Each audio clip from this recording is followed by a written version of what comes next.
basically completed that area of the search. It doesn't necessarily mean that there's no possibility that there isn't human remains there. There could have been a chance the dogs maybe missed it or whatever, but at the end of the day, we haven't located any human remains. So it doesn't mean that there is not human remains there? There's always a possibility that maybe the scent didn't hit the dog that day or what have you, but we're confident in the search patterns that were deployed and based on the best practices of our police dog services human remains detection handling unit, and we were confident in the search done, but we did not find human remains. Help the public understand how there could still be a possibility, though. What other factors could be at play? Well, I mean, the conditions at the time were good for the work we were doing, but I'm not entirely sure of exactly the technical things or the technical kind of terms to use associated to why they wouldn't have got seen or how something could be found in the area.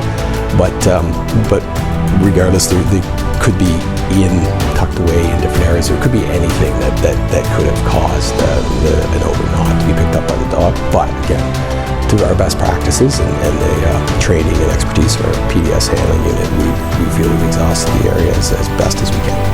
Really, there's no way you could say with 100% certainty? There just isn't a way I could say with 100% certainty. There's the reality is we're dealing with nature, and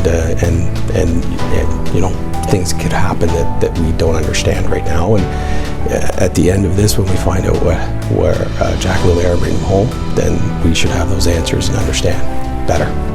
How many days were the teams on the ground?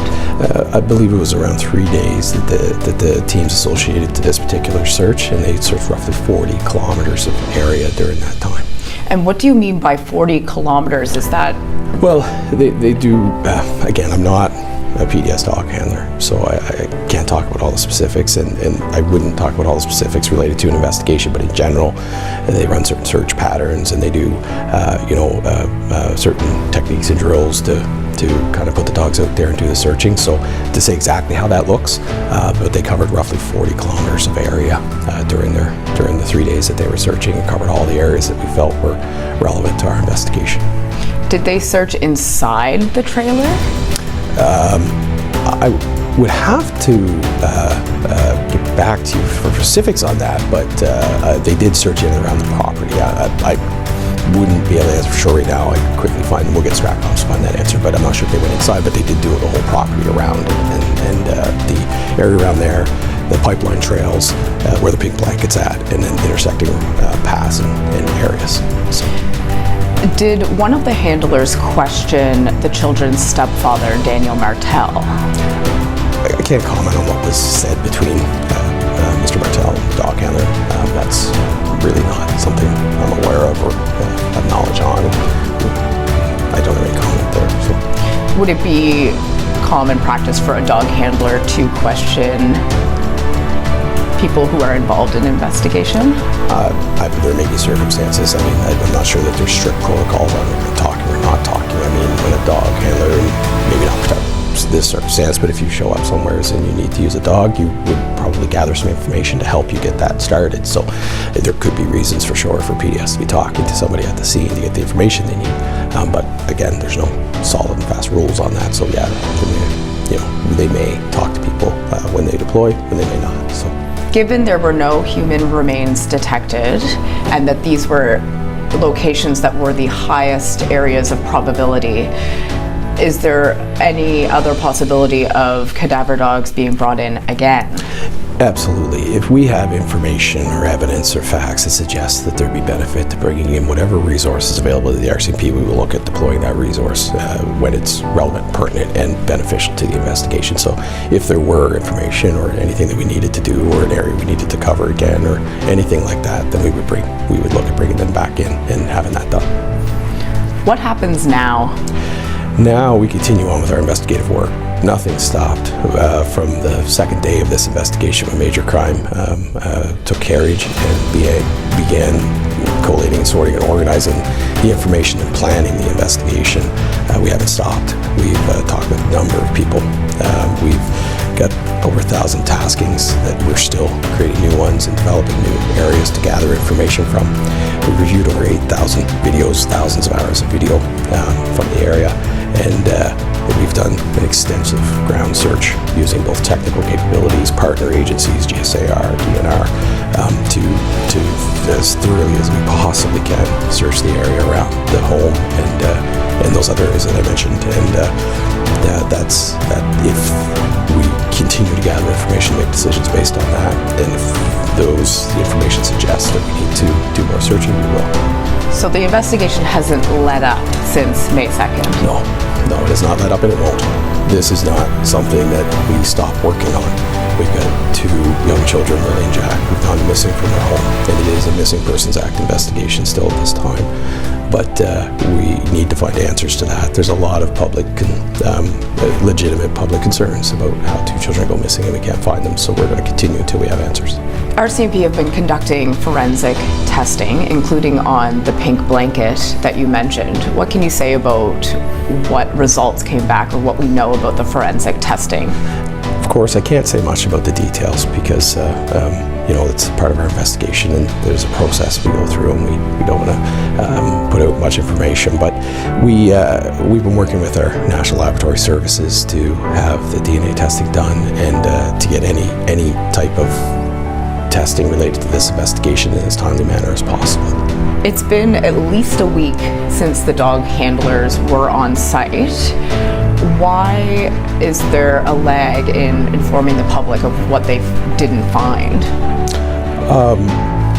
Well, I'm not sure about the lag. We put our information together. We wanted to make sure that we provide accurate information to the public, and both that and some availability for me to be able to come and talk to the public. We wanted to make sure that I had that availability, so that there was some delays about that.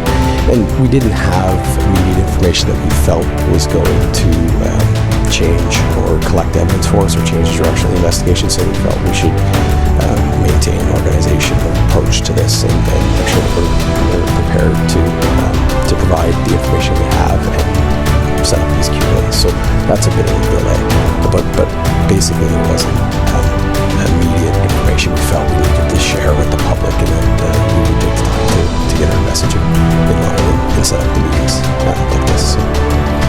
You're a major crimes investigator, and yet this case is being investigated under the Missing Persons Act. Is that still the case? Absolutely. Yes, it is under the Missing Persons Act. One of the things that major crime brings is the ability to collect, manage, collate, organize, and review large volumes of information using some of our standard practices on information control and management. So when you have a file like this that's large, we do support an investigative capacity. So there are other areas that sometimes major crime would support an investigative capacity. Larger incidents that maybe aren't necessarily the specifics of major crime, but they need that extra added boost for file management, information management, things like that. So we do support different areas like that, but we are the lead on this investigation because of the large size, the volume, and our ability to interconnect different parts of the Rcmp to kind of understand what their capabilities are and bring to bear on a given situation. So that's part of the reason why we remain involved in the lead in the investigation. So to be clear, it's currently not a criminal investigation. No, we don't have any. We haven't collected any evidence or facts or information that suggests criminal investigation or charges or anything like that at this time. So we are still investigating the Missing Person Act. The news release today mentioned you're exploring all possibilities. I think a lot of people are wondering what the possibilities are here. Yeah. Of course, I can't talk about our investigative theories and our direction, but part of the role of being investigators to be unbiased and collect information and fact and make decisions based on that. So we continue to do that. We will continue to do that until we have the answers we need to bring Jack and Lilly home. What would you say to members of the public, members of the family who really want answers? What I would say to them is that we are grinding as hard as we can to get those answers for them. We want the answers as much as everyone else. We're family people. We have children, we have families, we're aunts, uncles, grandparents, we're everything, not grandparent yet, but we have the same connections to our communities and our families as everyone else, and we understand the concern. We are concerned, and we are, working hard to gather all the information that we can to get the answers to bring Jack and Lilly home, and we won't stop that. Is there anything else you'd like to add? I would like to, thank the public for the cooperation and information that they have provided.